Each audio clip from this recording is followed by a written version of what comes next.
Okay, so for today's deep dive, we're looking at a YA thriller series that's been getting tons of buzz. The Good Girl's Guide to Murder, right, by Holly Jackson. Yeah, exactly. And to get a handle on it, we've got some awesome insights from a podcast called Page Turners Unplugged. We're going to kind of break down their discussion, pull out the juiciest bits, and hopefully, help you guys navigate this whole mystery thing. Sounds good to me. Cool. So the first book, right off the bat, it grabs you with this really intriguing premise. Oh yeah, definitely. This girl, Pip Fitzamobi, she decides to reopen this murder case, Andy Bell's murder, that everyone else considers, like, totally solved. And pretty much the whole town's convinced that Andy's boyfriend, Sal Singh, is the one who did it, case closed.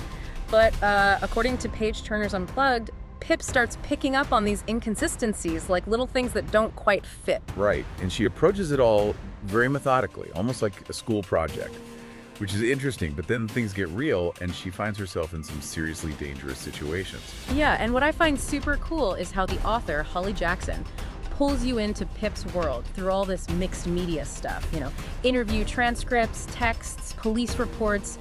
You really feel like you're part of the investigation. Oh, absolutely. That's a huge part of the book's appeal, for sure.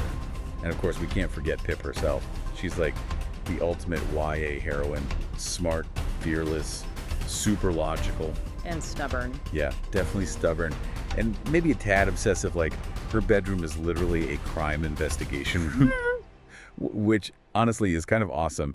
What's interesting is how she breaks the mold of your typical YA protagonist. Totally. And then there's Ravi Singh, Sal's younger brother. He's described as this charming, protective guy, and the dynamic between him and Pip. Oh, their dynamic is fantastic. It's like her intensity balanced by his more laid-back personality. You can't help but root for them as a team. For sure.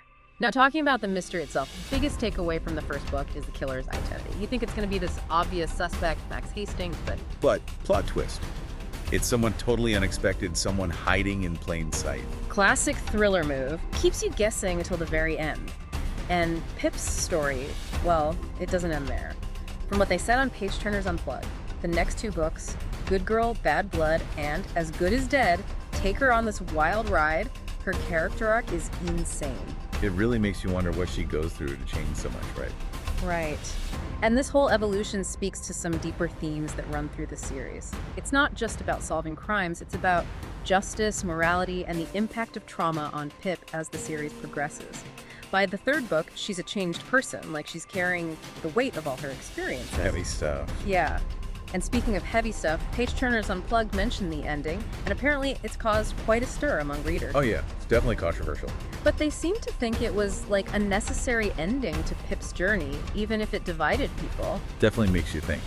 So considering everything Pip goes through, starting from her investigation to the choices she makes at the very end, what are your thoughts on her path? Does she make the right choices? Such a good question. If this deep dive into A Good Girl's Guide to Murder has, sparked your curiosity, go check out the series. Holly Jackson's storytelling is definitely worth a read. Absolutely. See where Pip's investigation takes you. Until next time.